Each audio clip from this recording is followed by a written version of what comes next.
They say a kingdom once vanished into the earth overnight, swallowed whole by the wrath of the gods. No war, no warning, just silence, and a curse that still haunts the land today. But the story began long before the earth cracked open. It began with a man named King Obadiah, a ruler whose greed knew no bounds. Once upon a time, in a beautiful African land, there was a powerful kingdom ruled by King Obadiah. He had a huge kingdom and a beautiful palace, and his treasures were endless. But while the kingdom flourished, the people suffered under his rule. King Obadiah was consumed by greed, storing up wealth and demanding more from his people.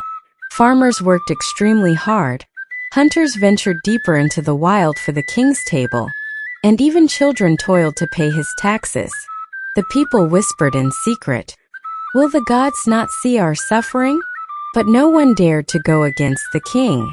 King Obadiah, blinded by power, built a vault deep beneath the palace to store his endless treasures. Each year he demanded more gold, more food, and more riches, laughing at the struggles of his people. One fateful day, the elders of the land, led by a wise man named Baba Jacob, gathered the people and performed a sacred ritual.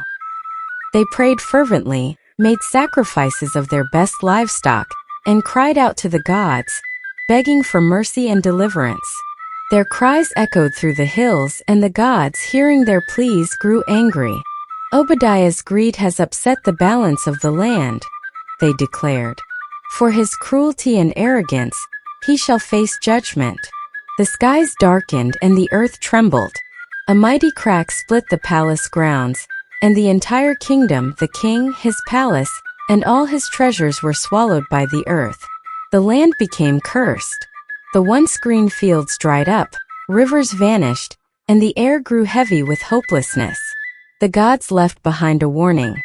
No one must touch the treasures of King Obadiah, for they carry the curse of suffering. Generations passed, and the story of King Obadiah became a legend told during moonlit nights. But the curse remained, and the land never fully recovered.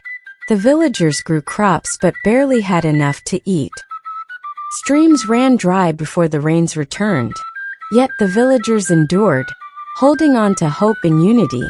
Many years later, a young farmer named Kelechi, despite the hardships, Kelechi was a symbol of hope for the villagers. He worked tirelessly on his farm, his fields somehow yielding enough to share with those in need. His mother often said, "Kelechi, your hands are blessed," and the villagers admired his selflessness. But even Kelechi could not escape the hardships entirely. That year, the famine was harsher than ever. The rains had not come, and the crops were failing. The village elder, Baba Jacob, gathered the people one evening around the fire to remind them of their history. "Do not forget the story of King Obadiah," he said. "His greed cursed this land, and his treasures remain buried, bringing suffering to anyone who dares disturb them." The villagers trembled with fear, but Kelechi, ever practical, laughed it off. "It's just an old story," he said. "We need to focus on surviving." A few days later, Kelechi set out early in the morning to till a new piece of land near the edge of the forest, hoping to find soil fertile enough to grow crops. As he worked, his hoe struck something hard. Curious, he dug deeper.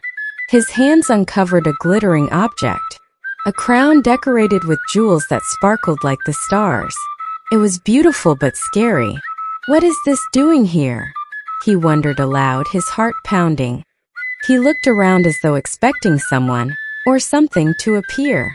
As the sun dipped lower in the sky, Kelechi stood frozen, staring at the crown.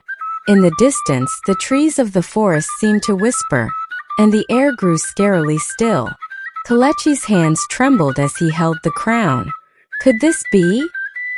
he whispered, remembering Baba Jacob's warning. But before he could decide what to do, a faint voice whispered, "Beware."